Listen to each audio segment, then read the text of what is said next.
પ્રકરણ નંબર 8 ગતિ, ઇંગ્લિશમાં કહીએ તો મોશનનો આજે અભ્યાસ શરૂ કરશું. પ્રકરણ નંબર 8 ગતિ. ગતિ એટલે શું?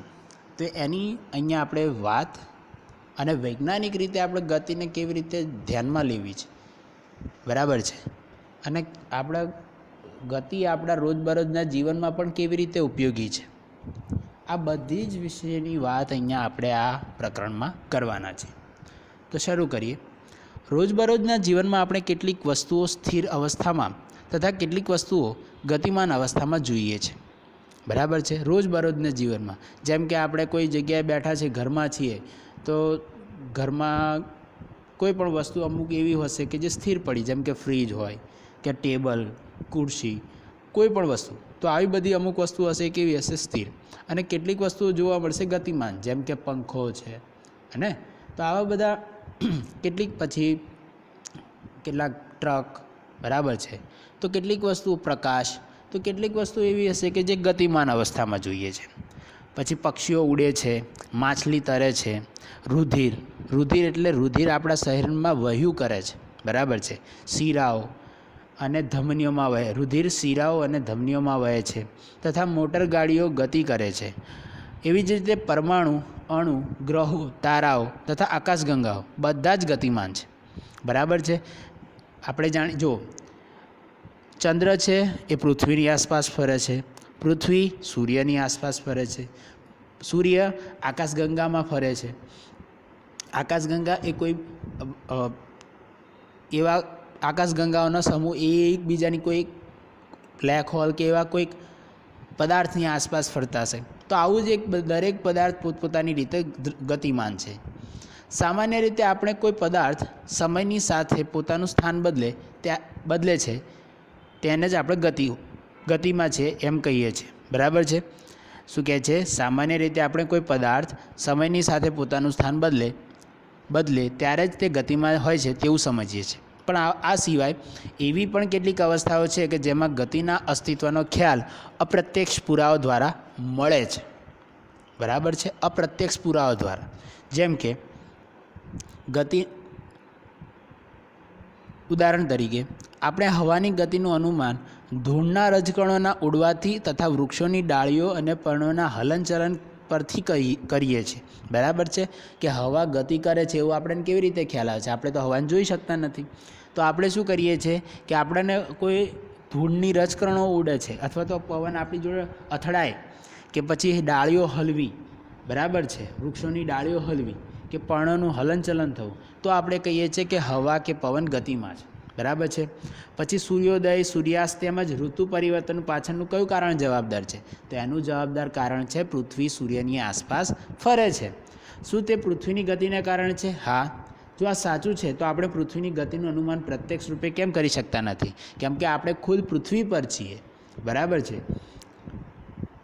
કેમ કે આપણે પૃથ્વીની સાથે ગતિ કરીએ છીએ, એટલે આપણે જેમ પૃથ્વી ગતિ કરે છે એમ આપણે ગતિ કરીએ છીએ, પણ આપણને એ ખ્યાલ નથી આવતું. શેના લીધે? ગુરુત્વાકર્ષણના કારણે, બરાબર છે, જે આપણે આગળના ચેપ્ટરમાં અભ્યાસ કરશું. કોઈ એક વ્યક્તિ માટે એક વસ્તુ ગતિશીલ હોય તો બીજી એક વ્યક્તિ માટે તે સ્થિર પણ હોઈ શકે. કોઈ એક વ્યક્તિ માટે, જેમ કે ઉદાહરણથી સમજવું હોય તો આપણે ગાડીમાં બેઠા છે, તો ગાડી કે બસ લઈએ તો બસમાં બેઠા છીએ.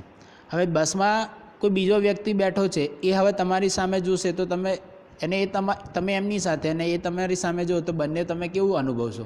તો કે બંને તમે સ્થિર છો. પણ બસની બહાર બસ જાય છે અને બહાર ઊભેલો કોઈ વ્યક્તિ તમારું અવલોકન કરે છે, તો તમે બંને વ્યક્તિ કેવા દેખાશો? તો ગતિમાનમાં. તો જો કોઈક વ્યક્તિ માટે એક વસ્તુ ગતિશીલ હોય તો બીજી વ્યક્તિ માટે સ્થિર પણ હોઈ શકે. ગતિ કરતી બસમાં બેઠેલો મુસાફરને રસ્તાના કિનારે આવેલા ઝાડ પાછળ તરફ ગતિ કરતા અનુભવાય છે, બરાબર છે. જે બસની અંદર બેઠેલો છે એ વ્યક્તિને જે ઝાડ છે કે કોઈ વ્યક્તિ બહારની સાઈડ છે એ બધા કેવા દેખાશે? તો પાછળની તરફ ગતિ કરતા દેખાશે. રસ્તાના કિનારે ઊભેલ એક વ્યક્તિ બસમાં બેઠેલા બધા જ મુસાફરોને બસ સાથે ગતિ કરતો અનુભવે છે. જ્યારે બસમાં બેઠેલ એક મુસાફર પોતાની સાથે મુસાફરીઓને સ્થિર અવસ્થામાં જુએ છે। આ અવલોકનો શું દર્શાવે છે કે કઈ રીતે કયા દૃષ્ટિકોણથી ગતિનું અનુમાન કરવામાં આવે છે, બરાબર છે। એના આધારે આપણે કહી શકીએ કે વસ્તુ ગતિમાં છે કે નહીં, બરાબર છે। મોટાભાગની વસ્તુઓને ગતિ જટિલ હોય છે। કેટલીક વસ્તુઓ સીધી રેખામાં તો કેટલીક વસ્તુઓ વર્તુળાકાર પથ પર ગતિ કરે છે, બરાબર છે। જેમ કે આપણે સીધો રોડ હોય તો આપણે સમજીએ કે ભાઈ સીધો એક કાર કે કોઈ બસ કે ટ્રક જશે તો સીધું ગતિ કરશે, પણ એની જગ્યાએ આપણે પૃથ્વીની વાત કરીએ તો પૃથ્વી સૂર્યની આસપાસ કેવા પથ પર ગતિ કરે છે, તો વર્તુળાકાર પથ પર, બરાબર છે। કેટલીક વસ્તુઓ ચાક ગતિ તો કેટલીક વસ્તુઓ કંપન ગતિ કરતા હશે, બરાબર છે। એવી પણ પરિસ્થિતિ હોઈ શકે કે જેમાં આ બધાનો એકસાથે સમાવેશ થાય છે। આ પ્રકરણમાં સૌપ્રથમ આપણે સીધી રેખાનો ગતિ કરતી વસ્તુઓનો અભ્યાસ કરશું, બરાબર છે। આપણે આ પ્રકારની ગતિનો અભ્યાસ સામાન્ય રીતે સમીકરણો તેમજ ગ્રાફ આલેખની મદદથી કરશું। ત્યારબાદ આપણે વર્તુળાકાર ગતિ વિશેનો ચર્ચા કરશું।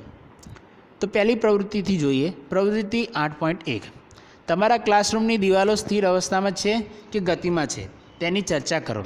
તો ચર્ચા કરીએ તો વર્ગખંડની દિવાલ આપણે જો સમજીએ કે ઘરની દિવાલની વાત કરીએ તો જો ઘર કે વર્ગખંડની દિવાલની વાત કરીએ તો આપણે એને જો ઘરમાં બેઠા જોઈશું તો એ સ્થિર જણાશે, પણ આપણે એને પૃથ્વીની સાપેક્ષે જ ગણીશું તો પૃથ્વી ફરે છે તો દિવાલ એ ફરે જ છે, બરાબર છે। એટલે જો વર્ગખંડની દિવાલો તેની આસપાસના બીજા મકાનોની સાપેક્ષે સ્થિર છે, તે પૃથ્વીની પોતાની ગતિનો એક હિસ્સો છે। પરંતુ જો પૃથ્વીની બહારથી એટલે કે અવકાશમાંથી વર્ગખંડની દિવાલોને જોવામાં આવે તો તે ગતિમાન છે। એટલે કે કયા જગ્યાથી કયા સ્થળ પરથી ગતિનું અવલોકન કરવામાં આવે છે એ પ્રમાણે આપણે અનુભવીએ છીએ કે વસ્તુ ગતિમાં છે કે નહીં, બરાબર છે। તાના પરથી તારણ શું આવે છે, નિષ્કર્ષણ શું છે કે કોઈપણ પદાર્થ સ્થિર અવસ્થામાં છે કે ગતિમાન અવસ્થામાં નથી, કોઈપણ પદાર્થ સ્થિર અવસ્થા અને ગતિમાન અવસ્થા નિરપેક્ષ નથી પણ સાપેક્ષ છે, બરાબર છે। એટલે કે કોઈપણ અવસ્થા સ્થિર છે કે ગતિમાં છે એ નિરપેક્ષ એટલે કે બીજા માપી નથી શકાતું, પણ સાપેક્ષ એટલે બીજાના આધારે, બરાબર, એને આપણે ગણી શકીએ છીએ। પ્રવૃત્તિ 8.2 શું તમે ક્યારેય એવો અનુભવ કર્યો છે કે ટ્રેનમાં તમે બેઠા હોય તે ગતિ કરતી પ્રતીત થાય પરંતુ વાસ્તવમાં સ્થિર હોય? હા, કે જ્યારે આપણે ટ્રેનની અંદર બેઠા હોય અને બાજુમાં બીજી કોઈ ટ્રેન ઊભી હોય અને તે ગતિમાં હોય તો આપણને એવું લાગે કે ભાઈ આપણી ટ્રેન ગતિ કરે છે, બરાબર છે। આ બાબત પર ચર્ચા કરો અને તમારા અનુભવનો આદાન પ્રદાન કરો। તો જુઓ, હા, જ્યારે આપણે સ્થિર ટ્રેનમાં બેઠા હોઈએ અને કોઈ બીજી ટ્રેન પાસેની નજીકના પાટા પરથી ઝડપથી ગતિ કરતી જાય તો આપણને આપણી ટ્રેન વિરુદ્ધ દિશામાં ગતિ કરતી જણાય છે। નિષ્કર્ષણ તો ટ્રેનની કે કોઈ પદાર્થની સ્થિર અવસ્થા અથવા ગતિમાન અવસ્થા બંને સાપેક્ષ છે કે કોની સાપેક્ષે એને માપવામાં આવે છે તો એ ગતિમાન છે, બાકી સ્થિર છે, બરાબર છે। સ્થિર છે કે ગતિમાન છે આપણે એને ખ્યાલ આવે। વિચારો અને કહો। હવે જો એવું માની લઈએ કે આ જે ગતિ છે, ટ્રેનની ગતિ કે પૃથ્વીની ગતિ કે કોઈ પણ રીતે એની ઉપર જો નિયંત્રણ ના હોય તો શું થાય? નિયંત્રણ એટલે કાબુ, બેલેન્સ ના હોય તો શું થાય? અને બેલેન્સ હોય તો શું થાય? માની લો કે કોઈ નદી છે, એ નદી વહેતી હોય તો કોઈ વાંધો નથી, આપણા કાબૂમાં છે, પણ માની લો પૂર આવી જાય એટલે આપણા કાબુ બહાર જતું રહે કે ડેમ છલોછલ થઈ જાય અને આપણા કાબુ બહાર જતું રહે તો શું થાય? તો પૂર આવવાની સ્થિતિ થઈ જાય। એવી જ રીતે અત્યારે પવનની ગતિ, હવાની ગતિ તો થાય છે, પણ માની લો એ વધારે પડતા પવન સાથે ફૂંકાવાનું શરૂ કરે કે આખા ઘરને ઉડાડીને લઈ જાય કે નિયંત્રણ બહાર જતું રહે તો વાવાઝોડું આવી શકે, બરાબર છે। તો આવી રીતે નિયંત્રિત અને અનિયંત્રિત એની વાત કરીએ તો આપણે ક્યારેક આપણી આસપાસની વસ્તુઓની ગતિને કારણે તકલીફમાં મુકાઈએ છીએ, ખાસ કરીને જો વસ્તુની ગતિ અનિશ્ચિત અને અનિયંત્રિત હોય, જેમ કે નદીમાં પૂર આવવું, તોફાન કે સુનામી। જ્યારે બીજી બાજુ વસ્તુની નિયંત્રિત ગતિ માનવની સેવામાં ઉપયોગી થઈ પડે છે, જેમ કે પાણી દ્વારા વિદ્યુતનું ઉત્પાદન થવું। જેમ કે આપણે ડેમમાં પાણીને અત્યારે ભરી રાખ્યા છે તો એનો આપણે શું ઉપયોગ કરીએ છીએ? તો એનાથી આપણે એ ગતિનો ઉપયોગ શેમાં કરીએ છીએ? ટર્બાઇન ફેરવા, અને ટર્બાઇન ફેરવામાં આપણે શું કરીએ છીએ? વિદ્યુત ઉર્જા મેળવીએ છીએ। એવી જ રીતે હવા, તોફાનનો આપણે શેનો ઉપયોગ કરીએ છીએ? તો પવનચક્કીથી આપણે વિદ્યુત ઉર્જા મેળવીએ છીએ, બરાબર છે। શું તમે એ અનુભવો છો કે કેટલીક વસ્તુઓ અનિયમિત ગતિનો અભ્યાસ કરવો અને તે નિયંત્રિત કરવા અંગેનો અભ્યાસ જરૂરી છે? હા, એવું આપણે વિચારી શકીએ છીએ। તો આપણે ગતિનું વર્ણન કરીએ. તો ગતિનું વર્ણન આપણે કોઈ વસ્તુનું સ્થાન એક સંદર્ભ બિંદુ નક્કી કરી રજૂ કરીએ છીએ. બરાબર ભાઈ, અહીંથી આટલે સુધી આપણે કોઈ કહેવું છે કે ભાઈ તે ગતિ ક્યાંથી ક્યાં સુધી કરી, તો કે મેં આ બિંદુથી આ બિંદુ સુધી ગતિ કરી. એટલે સંદર્ભ બિંદુ કે જે પ્રારંભમાં જે જગ્યાથી તમે ગતિ સ્ટાર્ટ કરી છે એને આપણે કહીએ છીએ સંદર્ભ બિંદુ. આવો આપણે આ એક ઉદાહરણ દ્વારા સમજીએ. માની લો કે કોઈ એક ગામમાં એક શાળા રેલવે સ્ટેશનથી 2 કિલોમીટર ઉત્તર દિશામાં છે. તો જુઓ, તો આપણે પહેલાં શું કરીશું, રેલવે સ્ટેશનથી એક શાળા રેલવે સ્ટેશનથી 2 કિલોમીટર ઉત્તર દિશામાં છે. તો માની લો આ છે કોઈ રેલવે સ્ટેશન. એ રેલવે સ્ટેશનથી 2 કિલોમીટર ઉત્તરની દિશામાં, તો આ ઉત્તરની દિશા થઈ. એક શાળા રેલવે સ્ટેશનથી 2 કિલોમીટર ઉત્તરની દિશામાં. કેટલા કિલોમીટર? 2 કિલોમીટર. તો આ 2 કિલોમીટર ઉત્તરની દિશામાં જશો તો અહીં શું મળશે? સ્કૂલ મળી જશે. બરાબર છે. તો આપણે કોના સાપેક્ષે માપ્યું? સ્કૂલ રેલવે સ્ટેશનના. પણ એવું કહે કે તમારા ઘરથી ક્યાં છે, તો એવું બની શકે કે આડો અવળો રસ્તો બી હોય અને અહીંયા પહોંચી શકો. બરાબર છે. એટલે કયા જગ્યાથી એને નક્કી કરવાનું છે એના પર આધાર રાખે છે. અને જે જગ્યાથી એને નક્કી કરવામાં આવે છે એને આપણે કહીએ છીએ સંદર્ભ બિંદુ. જો આપણે તે શાળાનું સ્થાન તે રેલવે સ્ટેશનથી સાપેક્ષે નિર્ધારિત કર્યું છે. આ ઉદાહરણમાં રેલવે સ્ટેશન એ સંદર્ભ બિંદુ છે. આપણે આપણી અનુકૂળતા ખાતર બીજા સંદર્ભ બિંદુઓ પણ પસંદ કરી શકીએ છીએ.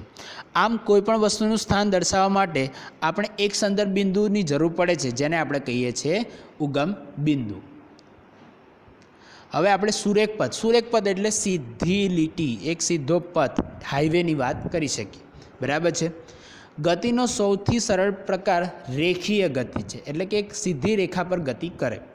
આપણે સૌપ્રથમ એક ઉદાહરણ દ્વારા તેનું વણવાનું શીખીશું. ધારો કે કોઈ એક વસ્તુ સુરેખ પથ પર ગતિ કરી રહી છે. એક સીધી રેખા પર કોઈ એક વસ્તુ ગતિ કરી રહી છે. વસ્તુ પોતાની ગતિ બિંદુ ઓથી શરૂ કરે છે. જો આ એક સુરેખ પથ છે, વસ્તુ અહીંથી ઓથી બિંદુથી ગતિ કરવાનું સ્ટાર્ટ કરે છે આ સુરેખ પથ પર. બરાબર છે. જેને સંદર્ભ બિંદુ ગણી શકાય. એટલે આપણે શું કરીશું, આ જે બિંદુ છે એને આપણે શું કહીશું? સંદર્ભ બિંદુ. કેમ કે અહીંથી આપણે સ્ટાર્ટ કરીએ છીએ ને, એટલે આને કહેવાય સંદર્ભ બિંદુ. ધારો કે એ, બી અને સી જુદી જુદી ક્ષણે વસ્તુનું સ્થાન દર્શાવે છે. તો જો આ એ, બી, સી આ શું દર્શાવે છે? તો જુદી જુદી સમયે જુદા જુદા ક્ષણે તેનું સ્થાન દર્શાવે છે વસ્તુનું. સૌપ્રથમ વસ્તુ સી અને બી બિંદુઓ પાસેથી પસાર થઈ અને બિંદુ એ પાસે પહોંચે છે. તો પહેલાં વસ્તુ અહીંથી સ્ટાર્ટ કરે છે, તો પહેલાં કયા બિંદુને પસાર કરશે? સી. પછી કયા બિંદુને પસાર કરશે? બી. અને પછી કયા બિંદુને આવશે? એ સુધી. બરાબર છે. ત્યારબાદ તે આ જ પથ પર પરત ફરે છે અને બી પાસેથી પસાર થઈ સી પર પહોંચે છે. તો શું કહે છે? પહેલાં સ્ટાર્ટ કરે છે તો અહીંથી સી, બી, એ પહોંચે છે અને પાછું ક્યાં આવે છે? તો બીથી પસાર થઈને સી પર. બરાબર છે. એટલે એણે અંતર કયું કાપ્યું? O C B A B C. O C B A B C આટલું એણે અંતર કાપ્યું. વસ્તુ દ્વારા આવરી લેવાય કુલ પથ કેટલું છે? તો જો ઓ સી બી એ એટલે શું થઈ ગયું? ઓ એ. અને એ બી સી એટલે કેટલું થઈ ગયું? એસી. તો ઓ એ પ્લસ એસી. તો એના દ્વારા કુલ પથ લંબાઈ, કુલ અંતર, તો ઓ એ પ્લસ એસી એટલે કે ઓ એ એટલે કેટલું થાય? 60. અને એસી એટલે કેટલું થાય? આ 60 ઓછા 25 કરો એટલે કેટલું થઈ જશે? 35. એટલે 60 વત્તા 35 એટલે 95 કિલોમીટર અંતર કાપ્યું એ વસ્તુએ. જે વસ્તુ દ્વારા કપાયેલ કુલ અંતર છે. કોઈ વસ્તુનું અંતર નક્કી કરવા માટે ફક્ત મૂલ્યની જ જરૂરિયાત હોય છે.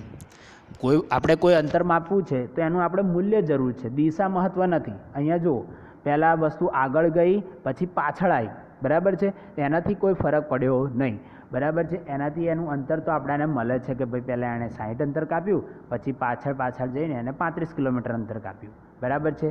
આ થઈ ગયું એનું કુલ અંતર. બરાબર છે. તો અંતરમાં દિશાનું મહત્ત્વ છે નહીં, એની ગતિની દિશાનું મહત્ત્વ નથી. કેટલીક રાશિઓ એવી હોય છે કે જે માત્ર મૂલ્ય વડે દર્શાવી શકાય છે.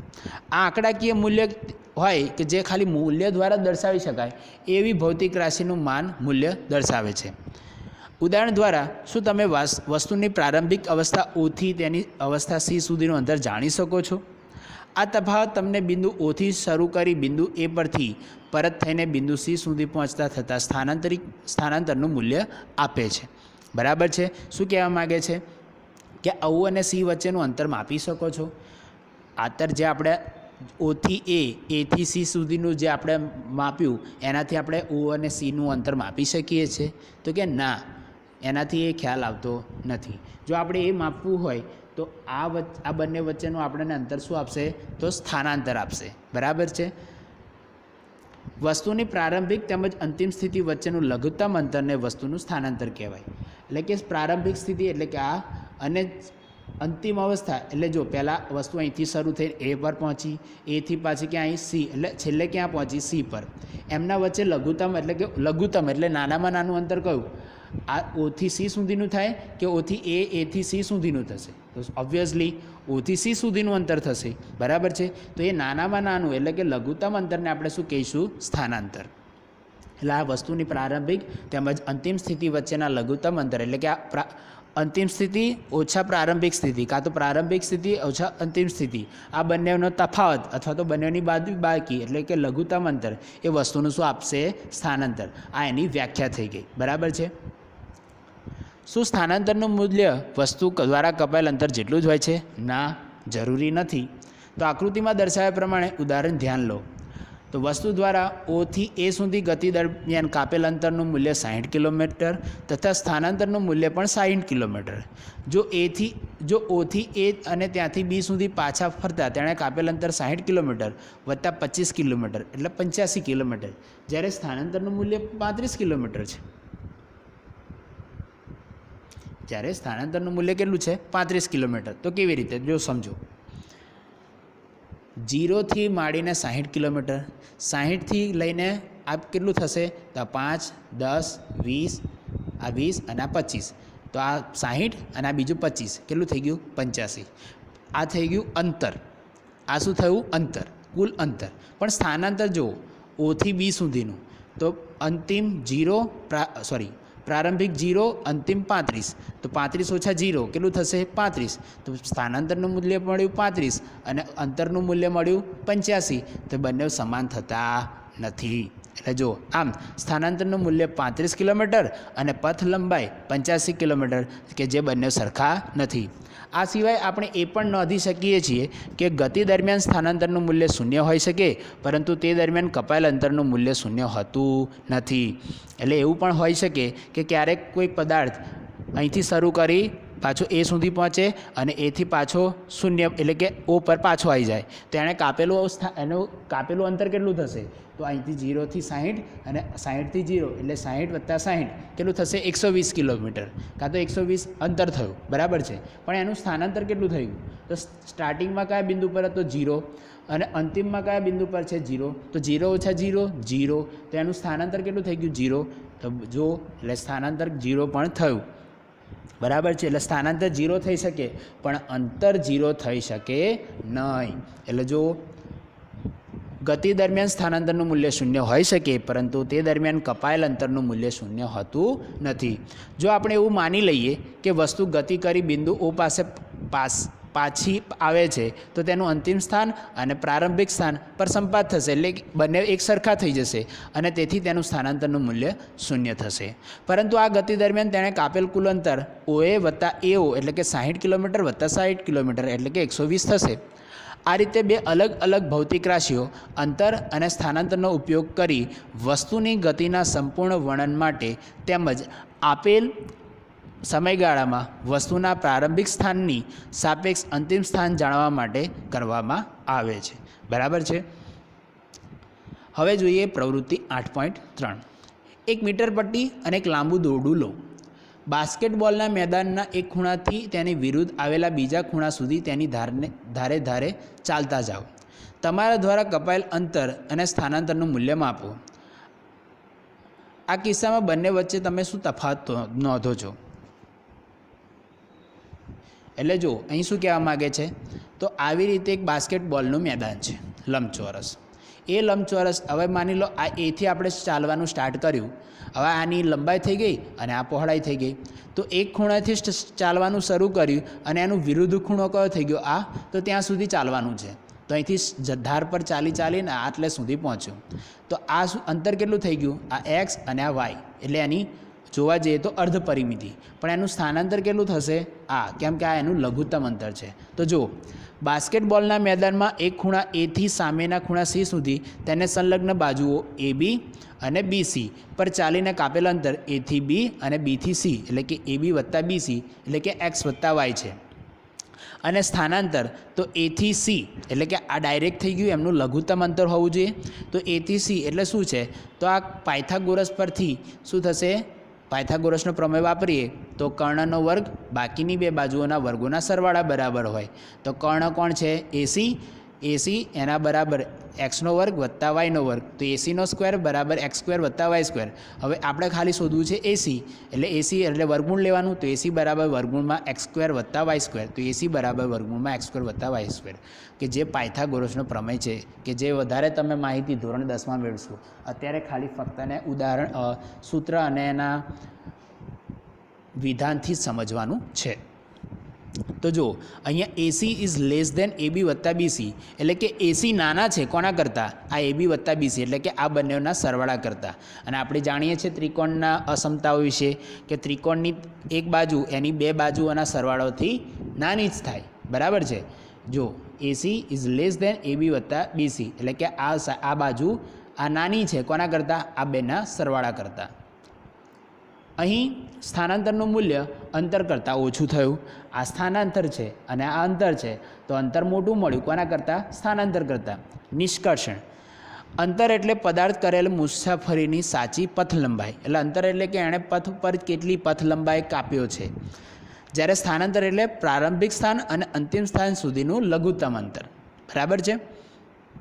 એ જ રીતે હવે પ્રવૃત્તિ 8.4, ગાડીમાં એક એવું સાધન ફિટ કરેલ હોય છે કે જેના દ્વારા તેણે કાપેલ અંતર જાણી શકાય છે, બરાબર છે, જેને આપણે કહીએ છીએ ઓડોમીટર, બરાબર છે. આ સાધનને ઓડોમીટર કહે છે. એક કારને ભુવનેશ્વરથી નવી દિલ્હી સુધી લઈ જવામાં આવે છે. ઓડોમીટરના અંતિમ વાંચન અને પ્રારંભિક વાંચન વચ્ચેનો તફાવત 1850 કિલોમીટર છે, બરાબર છે. એટલે કે જ્યાંથી સ્ટાર્ટ કર્યું અને જ્યાં પૂરું થયું એ બંનેનો જે તફાવત એટલે બાદબાકી કરી તો 1850, એટલે કે ભુવનેશ્વરથી નવી દિલ્હી વચ્ચેનું અંતર કેટલું મળ્યું, 1850 કિલોમીટર. ભારતના રોડ નકશાનો ઉપયોગ કરી ભુવનેશ્વર અને નવી દિલ્હી વચ્ચેનું સ્થાનાંતર ગણી તેનો નોંધ કરો. હવે એનું સ્થાનાંતર ડાયરેક્ટ એટલે ઓછું માપવાનું છે. તો જો કારમાં લગાવેલ ઓડોમીટર ભુવનેશ્વર અને નવી દિલ્હી વચ્ચેનું કાપેલું ખરેખર અંતર દર્શાવે છે, જે 1850 કિલોમીટર માલુમ પડેલ છે. ભારતના માર્ગ નકશા પર ભુવનેશ્વર અને નવી દિલ્હીનું સૌપ્રથમ ચોક્કસ સ્થાન દર્શાવવું. માપપટ્ટીની મદદથી માર્ગ નકશા પર ભુવનેશ્વર અને નવી દિલ્હી વચ્ચેનું સુરેખ લંબાઈ માપવી. માર્ગ નકશા પર આપેલ અંતર માટેના સ્કેલ માપનો ઉપયોગ કરી અર્થાત માપેલ લંબાઈને અંતરના સ્કેલ વડે ગુણીને સ્થાનાંતરનું મૂલ્ય શોધો, જે આશરે 1270 કિલોમીટર મળે છે. અને બંને શહેર વચ્ચેના સ્થાનાંતરનું મૂલ્ય બંને શહેર વચ્ચેના હવાઈ અંતરના માપન કરીને પણ મેળવી શકાય છે, બરાબર છે.